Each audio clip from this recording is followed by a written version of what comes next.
रामकृष्ण हरी. पुंडलिका वरदे हारी विठ्ठल श्री ज्ञानदेव तुकाराम पंढरीनाथ महाराज की. पंढरीनाथ भगवान की जय. मागील भागामध्ये आपण पहिला अध्याय पाहिला आणि आज आपण दुसरा अध्याय पाहतोय. त्याचं नाव आहे सांख्ययोग. हा दुसरा भाग समजून घेण्याआधी आपण आनंद पिंपळकर आनंदी वास्तू हे फेसबुक पेज आणि याच नावाचं यूट्यूब चॅनल लाईक सबस्क्राईब करून बेल आयकॉनला क्लिक करा. पहिल्या अध्यायामध्ये अर्जुन बोलला ते आपण ऐकलं आणि दुसऱ्या अध्यायात भगवान श्रीकृष्ण बोलायला सुरुवात करतात आणि इथूनच सुरू होतो आत्मज्ञानाचा प्रवास. दुसऱ्या अध्यायाचं नाव आहे सांख्ययोग. सांख्य म्हणजे तत्वज्ञान, सत्याचा शोध, वास्तवाची ओळख. हा फक्त भगवद्गीतेचाच नाही तर संपूर्ण तत्वज्ञानाचा, भारतीय तत्वज्ञानाचा पाया मानला जातो. पुढे कर्मयोग, भक्तियोग, ज्ञानयोग, ध्यानयोग हे जे काही आपण पाहणार आहोत त्या सर्व विचारांची बीजे या दुसऱ्या अध्यायात आहेत. आणि म्हणून अनेक विद्वान म्हणतात की ज्यानं हा दुसरा अध्याय समजून घेतला त्यानं गीतेचा गाभा समजून घेतला. माऊलींची एक मोठी विशेषता म्हणजे त्यांनी अत्यंत अवघड तत्वज्ञान लोकभाषेत आणलं. जे वेदांमध्ये ऋषीमुनींनी सांगितलं ते त्यांनी आई मुलाला समजून सांगते तितक्या सहजतेने सांगितलं. म्हणून ज्ञानेश्वरी हा केवळ ग्रंथ नाही तर तो जीवन जगण्याची कला शिकवणारा एक मित्र आहे. भगवान श्रीकृष्ण अर्जुनाला प्रथम समजवतात. ते त्याला रागवत नाही, त्याचा अपमान करत नाही, पण त्याला जाग करतात आणि ते म्हणतात की अर्जुना, तू ज्ञानी माणसासारखा बोलतोयस, पण ज्यांच्यासाठी शोक करायचा नाही अशांसाठी तू शोक करतोयस. ज्ञानी जन्म आणि मृत्यू यांच्या पलीकडचं सत्य जाणतो, म्हणून तो बाह्य बदलांनी कधीच कोलमडून जात नाही. मित्रांनो, आपल्या आयुष्यातल्या येणारे बहुतांश दुःख ही कुठून निर्माण होतात? अज्ञानातून. एखाद्या घटनेपेक्षा त्या घटनेबद्दल आपण केलेला अर्थ लावण्याचा प्रयत्नच आपल्याला जास्ती त्रास देतो. कोणी आपल्याशी नीट बोललं नाही की आपण लगेच समजतो की तो माझा अपमान करतो. व्यवसायामध्ये एखादं नुकसान झालं की वाटतं झालं आता काही सर्व संपलं. एखादा जवळचा माणूस दूर गेला की असं वाटतं संपलं, आता आयुष्य संपलं. पण काही महिन्यांनी मागं वळून पाहिलं तर लक्षात येतं की आपण ज्या गोष्टीला शेवट समजलो होतो तीच एका नव्या सुरुवातीची दारं उघडणारी घटना ठरली. आणि म्हणून श्रीकृष्ण अर्जुनाला थेट मूळ प्रश्न विचारला, अरे तू स्वतःला कोण समजतोस? आता हाच प्रश्न प्रत्येकाने स्वतःला विचारण्यासारखा आहे बरं का. आपण काय म्हणतो? माझं घर, माझी गाडी, माझं शरीर, माझे डोळे, माझे हात, माझं हे, माझं ते. जरा विचार करा, जे माझं म्हणतं ते कोण? जर शरीरच मी असतो तर आपण मी शरीर आहे असं म्हणलो असतो. पण आपण सहज म्हणतो माझं शरीर, माझं अंग, माझा हात दुखतो. मी आणि माझं शरीर हे वेगळे आहे. याच ठिकाणी श्रीकृष्ण आत्म्याचं तत्वज्ञान सांगतात आणि ते म्हणतात, न जायते म्रियते वा कदाचित. आत्म्याला जन्म नाही, मृत्यू नाही, तो नित्य आहे, तो शाश्वत आहे. शरीर बदलतं पण आत्मा बदलत नाही. आणि हे ऐकताना अनेकांना असं वाटतं की हा विषय फक्त मृत्यूनंतरचा आहे, पण तसं नाही. हा विषय आजच्या जगण्याशी जोडला गेलेला आहे. पहा ना, आपण लहान होतो, मग आपण तरुण झालो, वय वाढतंय, शरीर बदललं, विचार बदलले, आवडी निवडी बदलल्या, पण आतून एक मी आहे जो आजही तसाच आहे. बालपणी ज्याला आनंद व्हायचा आजही आनंद त्यालाच होतो. लहानपणी ज्याला वेदना व्हायच्या आजही वेदना त्यालाच होतात. बदल शरीरात झाला पण अनुभवणारा मात्र बदलला नाही. हा जो आत्मा आहे तो दुसरे शरीर धारण करतो, परत तिसरे शरीर धारण करतो. हा निसर्गाचा नियम आहे. मित्रांनो, निसर्गाकडे पहा. झाडावरची पानं गळतात, नवीन पालवी फुटते, सूर्य मावळतो आणि पुन्हा उगवतो, ऋतू बदलतात, नदीचं पाणी प्रत्येक क्षणी बदलत असतं. बदल हा निसर्गाचा नियम आहे. मग आपणच बदल स्वीकारायला का बरं तयार नसतो? आपल्याला कायम एकच नोकरी हवी असते, एकच परिस्थिती हवी असते, सारखं सुखच हवं असतं. पण जीवनाचं नावच परिवर्तन आहे. बदलाला विरोध केला की दुःख निर्माण होते आणि बदलाला स्वीकारलं की प्रगल्भता निर्माण होते. संत ज्ञानेश्वर महाराज या ठिकाणी अत्यंत सुंदर भावार्थ सांगतात.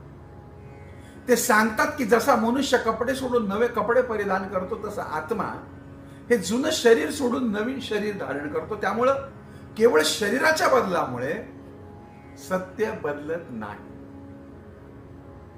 याचा अर्थ असा नाही की याचा अर्थ असा नका घेऊ की आपल्या माणसावर प्रेमच करू नये. प्रेम जरूर करा, पण त्यांना शाश्वत समजू नये. पैसा कमवा, पण पैसा म्हणजे जीवन आहे असा गैरसमज करू नका.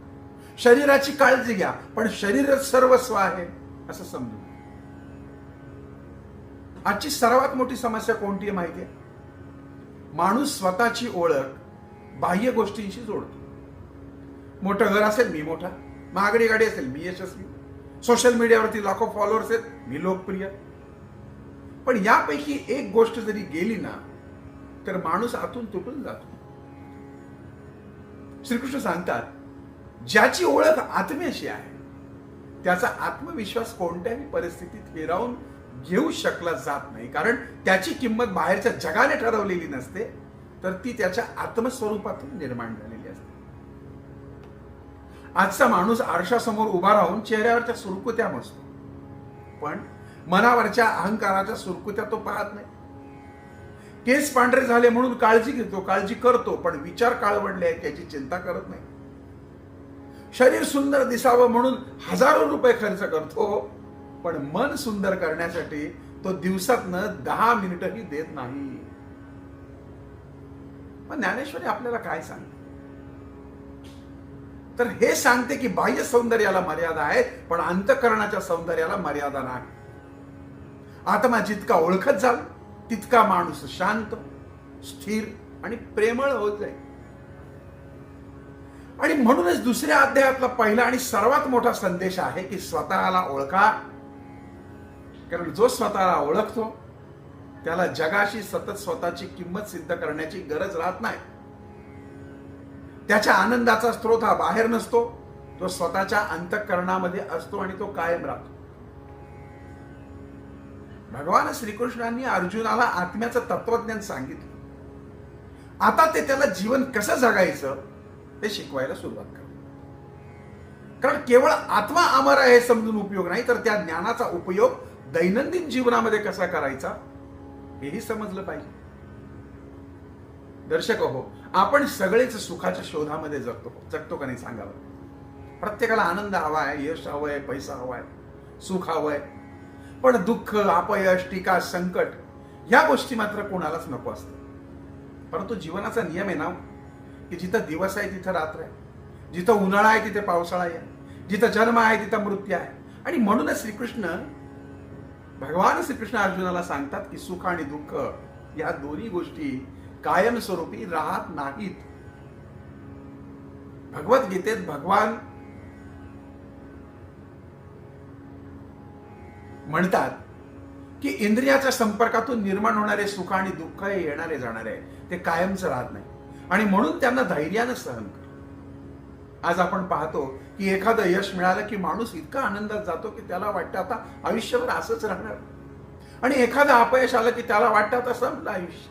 पण हे दोन्ही चुकीचं आहे, कारण कोणतीही परिस्थिती कायम राहत नाही. जे आत्महत्या करतात ना ते हा मूर्खपणाचा विचार करतात.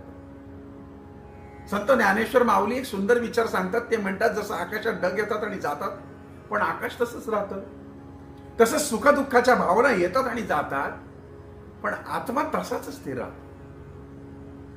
मित्रांनो, आपण ढगांवर प्रेम करतो आणि आकाश विसरतो. आपण परिस्थितींना इतकं महत्व देतो की आपल्या अंतर्मनाची शक्तीच विसरून जाते. एक उदाहरण पहा. समुद्रावर मोठमोठ्या लाटा उठतात, काही वेळाने त्या शांत होतात, पण समुद्राचं अस्तित्व बदलत नाही. जर लाट म्हणाली की मीच समुद्र आहे तर तिचं दुःख निश्चित आहे, कारण ती क्षणभरात तुटणार आहे. पण तिला जर कळलं की मी समुद्राचाच एक भाग आहे तर तिला भीती उरणार नाही. आपण तसंच आहोत. प्रत्येक संकट ही लाट आहे, पण आपण संपूर्ण समुद्र आहोत हे विसरतो. किती छान आहे तत्वज्ञान मित्रांनो.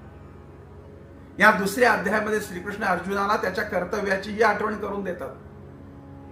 ते म्हणतात, अर्जुना तू क्षत्रिय आहेस, अन्यायाविरुद्ध उभं राहणं हे तुझं कर्तव्य आहे आणि कर्तव्यापासून पळून जाण्यात करुणा नाही, ती दुर्बलता आहे. आज हा विचार नाही का प्रत्येकासाठी लागू होत? विद्यार्थ्यांचं कर्तव्य अभ्यास करणं, शेतकऱ्याचं कर्तव्य शेती करणं, डॉक्टरचं कर्तव्य रुग्णांची सेवा करणं, शिक्षकाचं कर्तव्य ज्ञान देणं, आई वडिलांचं कर्तव्य मुलांना संस्कार देणं, आणि प्रत्येक माणसाचं कर्तव्य प्रामाणिकपणे जीवन जगणं. आज अनेकांना कर्तव्यापेक्षा सोय महत्वाची वाटते. मन असेल तेव्हा काम करायचं, नाही तर टाळायचं. पण श्रीकृष्ण महाराज सांगतात की कर्तव्य हे मनावर अवलंबून नसतं, तर ते मूल्यावर अवलंबून असतं. आणि या ठिकाणी आपल्या सगळ्यांना माहित असलेला भगवद्गीतेतला सर्वात प्रसिद्ध श्लोक येतो, तो म्हणजे कर्मण्येवाधिकारस्ते मा फलेषु कदाचन. हा श्लोक सगळ्या जगभर प्रसिद्ध आहे, पण त्याचा अर्थ अनेकदा चुकीचा घेतला जातो. त्यानुसार काही जण म्हणतात की फळाची इच्छा ठेवू नका, पण भगवान श्रीकृष्ण तसं म्हणत नाही. ते म्हणतात तुझा अधिकार कर्मावर आहे, फळावर नाही. याचा अर्थ काय? तुम्ही शेतात बी पेरलं, योग्य वेळी पाणी दिलं, खत घातलं, मेहनत केली, पण पाऊस पडेल का नाही हे तुमच्या हातात नाही. आणि असं आहे म्हणून शेतकरी मेहनत करणं सोडतो का?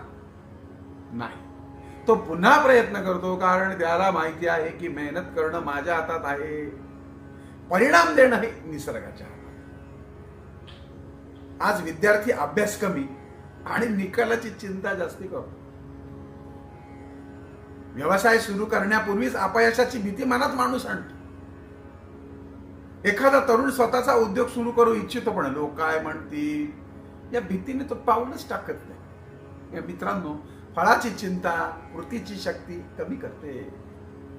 ज्याचं लक्ष परिणामांवर असतं तो प्रवासाचा आनंदच हरवतो, आणि ज्याचं लक्ष कर्मावर असतं तो काम करत राहतो, त्याच्याकडे यश चालत येतं. माऊली महावैष्णव श्रीमंत श्री ज्ञानेश्वर महाराज म्हणतात की कर्म म्हणजे परमेश्वराची पूजा आहे, आणि आपण जे काम करतो ते जर प्रामाणिकपणे स्वच्छ मनाने आणि अहंकार न ठेवता केलं तर तेच साधना बनतं, उपासना बनतं. तुम्हाला वेगळी उपासना करायची गरज नाही. मंदिरात जाऊन नमस्कार करणारे लाखो लोक आहेत, पण आपल्या कामाला पूजा मानणारे किती आहेत? दुकानदार प्रामाणिकपणाने व्यापार करतो, तोही भक्तीच करतो. शेतकरी मनापासून शेती करतो, तीही भक्तीच आहे. आई प्रेमाने मुलांना वाढवते, तीही भक्तीच आहे. डॉक्टर प्रामाणिकपणे उपचार करतो, तो ईश्वर सेवाच करतो. कर्माला पूजा बनवणं म्हणजेच निष्काम कर्म. याचा अर्थ काम करून काहीच अपेक्षा ठेवू नका असा नाहीये. अपेक्षा असू द्या, पण अपेक्षेचं ओझं मनावर ठेवू नका. मेहनत करा, पण अहंकाराचं ओझं बाळगू नका. यश मिळालं तर नम्र राहा, आणि अपयश आलं तर निराश होऊ नका, कारण दोन्ही तात्पुरतं आहे. मित्रांनो, एक गोष्ट लक्षात ठेवा, जेव्हा आपण परिणामांसाठी काम करतो तेव्हा काम संपलं की आनंद संपतो. पण जेव्हा आपण कामावर प्रेम करतो तेव्हा प्रत्येक दिवसाचा आनंदाचा उत्सव तयार होतो. मी तर हा अनुभव घेतो. आणि म्हणूनच श्रीकृष्ण अर्जुनाला सांगतात की कर्म कर, पण कर्माचा गुलाम होऊ नको. यशाचा अभिमान आणि अपयशाचं दुःख या दोन्हीच्या पलीकडे जाऊन काम कर, कारण समत्वातून केलेलं कर्मच माणसाला मुक्तीकडे घेऊन जातं. मित्रांनो, दुसऱ्या अध्यायात आता भगवान श्रीकृष्ण अर्जुनाला अशा व्यक्तीची ओळख करून देतात जी प्रत्येक माणसाने तशी व्यक्ती आयुष्यात बनवण्याचा प्रयत्न केला पाहिजे. अशी व्यक्ती म्हणजे स्थितप्रज्ञ पुरुष. स्त्री का असे ना, लक्षात घ्या, स्थितप्रज्ञता हा आत्म्याचा गुणधर्म आहे. अर्जुनाच्या मनातही हा प्रश्न निर्माण होतो, तो भगवंतांना प्रश्न विचारतो, हे केशवा, ज्याची बुद्धी स्थिर झाली आहे असा मनुष्य कसा रे असतो? तो कसा बोलतो, कसा वागतो, कसा जगतो? मित्रांनो, हा प्रश्न अर्जुनाचा असला तरी तो प्रत्येकाचा आहे. कारण आज प्रत्येकाला पैसा हवाय, प्रसिद्धी हवी आहे, यश हवंय, मनशांती हवी आहे. पैसा मिळतो, प्रसिद्धी मिळते, पण दुर्दैवाने मनशांती मात्र मिळत नाही. आज आपण पाहतो की अनेक लोकांकडे मोठे मोठे बंगले आहेत, पण घरात शांतता नाही. महागड्या गाड्या आहेत, पण चेहऱ्यावर समाधान नाही. बँकेत कोट्यवधी रुपये आहेत, पण रात्रीची झोपेची गोळी घ्यावी लागते, कारण बाहेरचं सुख मिळालं पण आतला आनंद हरवला. आणि भगवान श्रीकृष्ण सांगतात की स्थितप्रज्ञ म्हणजे असा मनुष्य ज्याचा आनंद हा बाह्य परिस्थितीवर अवलंबून नसतो. तो सुख आलं म्हणून उन्नत होत नाही आणि दुःख आलं म्हणून खचूनही जात नाही. तो स्थितप्रज्ञ राहतो, प्रत्येक स्थितीत तसाच राहतो. ज्ञानेश्वर माऊली सांगतात की जो स्वतःचा आनंद दुसऱ्याच्या मतावर अवलंबून ठेवतो तो आयुष्यभर अस्थिर राहतो. कारण लोकांची मतं ही क्षणाक्षणाला बदलतात. आज लोक तुमचं कौतुक करतील, उद्या लोक तुमच्यावर टीका करतील. आज लोक तुम्हाला डोक्यावर घेतील, उद्या विसरून जातील. जर प्रत्येक वेळेस आपण लोकांच्या मतानुसार बदलत राहिलो तर सगळं तुमचं अस्तित्वच हारून बसेल. आणि म्हणूनच श्रीकृष्ण भगवान सांगतात की स्वतःच्या अंतःकरणामध्ये स्थिर व्हा. मित्रांनो, या अध्यायामध्ये मनाविषयी अत्यंत महत्वाचा विचार सांगितलाय. मन जर आपल्या ताब्यात असेल तर ते आपला सर्वात मोठा मित्र आहे. आणि जर मन तुमच्या ताब्यातच नसेल तर तेच मन तुमचा सर्वात मोठा शत्रू आहे. आज आपण शरीराला थकू देत नाही, पण मनाला मात्र दिवसभर थकवत राहतो. सकाळी उठल्यापासून रात्री झोपेपर्यंत मोबाईल, बातम्या, सोशल मीडिया, तुलना, स्पर्धा, चिंता, अपेक्षा. आणि त्या मोबाईलमध्ये, त्या टीव्ही मध्ये काय बघायला मिळतं? काही नाही, सगळं अशांतता. एक क्षणही तुमच्या मनाला विश्रांती नाही. आणि मग मन कसं शांत राहणार? भगवान श्रीकृष्ण इंद्रिय संयमाचं महत्व सांगतात. डोळे, कान, जीभ, नाक, त्वचा या इंद्रियांच्या मागं मन सतत धावत राहिलं तर माणूस कधीही समाधानी होत नाही. आज नवीन मोबाईल घेतला की काही दिवस आनंद होतो, मग त्याहून नवीन मॉडेल आलं, आता पुन्हा अस्वस्थता सुरू होते. मोठं घर घेतलं की आणखीन मोठ्या घराची इच्छा होते. तिची इच्छा पूर्ण झाली की दुसरी इच्छा जन्माला येते. आणि म्हणून ज्ञानेश्वर माऊली सांगतात, इच्छा पूर्ण झाल्यानं समाधान मिळत नाही, इच्छा कमी झाल्याने समाधान मिळतं. मग याचा अर्थ इच्छा सोडून जंगलात जा का, असं नाही. संसार करा, व्यवसाय करा, प्रगती करा, पैसा कमवा, पण त्या गोष्टीचे गुलाम होऊ नका. पैसा तुमच्या खिशात असावा, डोक्यात नाही. संपत्ती तुमच्या घरी असावी, अहंकारात नाही. आणि हीच ज्ञानेश्वर माऊलींनी या ज्ञानेश्वरीमध्ये शिकवण दिली आहे. मित्रांनो, या अध्यायामध्ये एक अतिशय सुंदर विचार आहे. श्रीकृष्ण सांगतात की मनुष्याचं पतन एका क्षणात होत नाही. त्याची सुरुवात अगदी छोट्या छोट्या विचारांपासून. विषयाचं चिंतन, चिंतनातून आसक्ती, आसक्तीतून इच्छा, इच्छा पूर्ण नाही झाली तर क्रोध, क्रोधातून विवेक नष्ट होतो, विवेक गेला की स्मृती जाते, आणि स्मृती गेली की माणूस स्वतःचं नुकसान करून बसतो. किती कुटुंब रागामुळे तुटत आहेत मी रोज बघतो. किती नातेसंबंध मैत्री अहंकारामुळे संपतात. किती व्यवसायाच्या एका चुकीच्या निर्णयामुळे अख्ख्याच्या अख्खे व्यवसाय कोसळतात. सुरुवात कुठून झाली होती? हो, एका छोट्याशा नकारात्मक विचारापासून. आणि म्हणूनच मनावर लक्ष ठेवणं हीच खरी साधन आहे. मित्रांनो, दुसऱ्या अध्यायाचा शेवट अत्यंत सुंदर आहे. श्रीकृष्ण सांगतात की ज्याच्या मनातल्या वासना शांत झाल्या आहेत, ज्याने अहंकाराचा त्याग केला आहे, जो समत्वाने जीवन जगतो तोच खऱ्या अर्थाने शांत होतो. शांतता बाहेर मिळत नाही, ती हिमालयात नाही, ती समुद्र किनाऱ्यावर नाही, ती मोठ्या बंगल्यात नाही, ती पैशात नाही, ती प्रसिद्धीत नाही. शांतता ही आपल्या मनाच्या अवस्थेत आहे. आणि म्हणून माऊली पुन्हा पुन्हा सांगतात की ज्यानं स्वतःचं मन जिंकलं त्यानं सगळं जग जिंकलं. मित्रांनो, दुसऱ्या अध्यायाचा सार जर एकाच वाक्यात सांगायचा झाला ना, तर मला असं वाटतं की तुम्ही स्वतःला ओळखा, कामधंदे कर्तव्य प्रामाणिकपणे करा, परिणामाची अति चिंता करू नका, सुखदुःखात समत्व ठेवा, आणि मनाला आपला स्वामी नाही तर मनाला आपला सेवक बनवा. जर हा एक अध्याय मनापासून समजला तर आयुष्याकडे पाहण्याची दृष्टी बदलते. संकट येणं थांबतात का? थांबत नाही.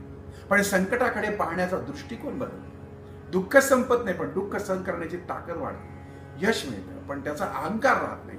अपयश येतं पण निराशा मनावर राज्य करत नाही. आणि याचसाठी संत ज्ञानेश्वर महाराजांनी ज्ञानेश्वरी लिहिली. केवळ ग्रंथ म्हणून नव्हे तर प्रत्येक सामान्य माणसाच्या जीवनामध्ये प्रकाश पडावा म्हणून. रोजच्या प्रमाणे आजचा भाग संपवताना, हा अध्याय दुसरा संपवताना मी तुम्हाला काही प्रश्न विचारतो. तुमचा आनंद आज कोणाच्या हातात आहे? परिस्थितीच्या, लोकांच्या की तुमच्या स्वतःच्या? तुम्ही काम करताना परिणामाच्या भीतीने थांबता की पूर्ण मनाने काम करता, विचारतोय मी तुम्हाला. तुम्ही शरीराची जितकी काळजी घेता तितकी मनाची घेता का? आणि सर्वात महत्वाचा प्रश्न म्हणजे आजपासून स्वतःला ओळखण्याचा प्रवास सुरू करायला तुम्ही तयार आहात का? या प्रश्नांची उत्तरं जर प्रामाणिकपणे शोधायला सुरुवात केली तर समजा की ज्ञानेश्वरीचा हा दुसरा अध्याय तुमच्या जीवनामध्ये उतरायला सुरुवात झाली आहे. पुढच्या भागामध्ये आपण ज्ञानेश्वर माऊलींच्या ज्ञानेश्वरीच्या तिसऱ्या अध्यायात प्रवेश करू. हा अध्याय आहे कर्मयोगाचा. काम म्हणजे केवळ उपजीविका नाही तर उपासना कशी बनू शकते, निष्काम कर्म म्हणजे नेमकं काय आणि संसारात राहूनही आध्यात्मिक उन्नती कशी साधता येते हे आपण अत्यंत सोप्या आणि रसाळ भाषेत माऊलींच्या भाषेमध्ये समजून घेऊया. तोपर्यंत एकच विनंती आहे, ज्ञानेश्वरी फक्त ऐकू नका, ती जगण्याचा प्रयत्न करा. कारण ग्रंथ हा वाचण्यासाठी नाही तर आयुष्य घडवण्यासाठी आहे. लेखक सूर्यभान यांनी अतिशय सुंदर सोप्या भाषेत ही सार्थ ज्ञानेश्वरी लिहिली. ज्ञानेश्वरीच्या या सगळ्या अध्यायांमध्ये तुम्हाला आताच्या काळाला अनुसरून अशी उदाहरणं आणि अत्यंत सोप्या भाषेमध्ये ही ज्ञानेश्वरी लिहिली. तुम्हाला जर हवी असेल तर खाली जो क्रमांक येतोय त्याच्यावरती जरूर संपर्क साधा. आज समाजाचं दुर्दैव आहे की सगळ्या वाईट गोष्टी मोठ्या प्रमाणात पसरवतात, चांगल्या गोष्टी पसरवत नाही. आणि जर तुम्ही समाजातले एक चांगले व्यक्ती आहेत आणि तुम्ही ज्ञानेश्वरीला स्वतः उतरवू इच्छिता तर हा भाग जास्तीत जास्त लोकांपर्यंत पोहोचवा आणि शेअर करा. बाकी पुन्हा सांगतो की साधी सोपी ज्ञानेश्वरी हवी असेल तर लक्ष्मण सूर्यभान यांनी लिहिलेली ही सार्थ सोप्या भाषेतली श्री ज्ञानेश्वरी आपल्याला खालील नंबरवर संपर्क साधल्यास घरपोच होईल. जय जय रामकृष्ण.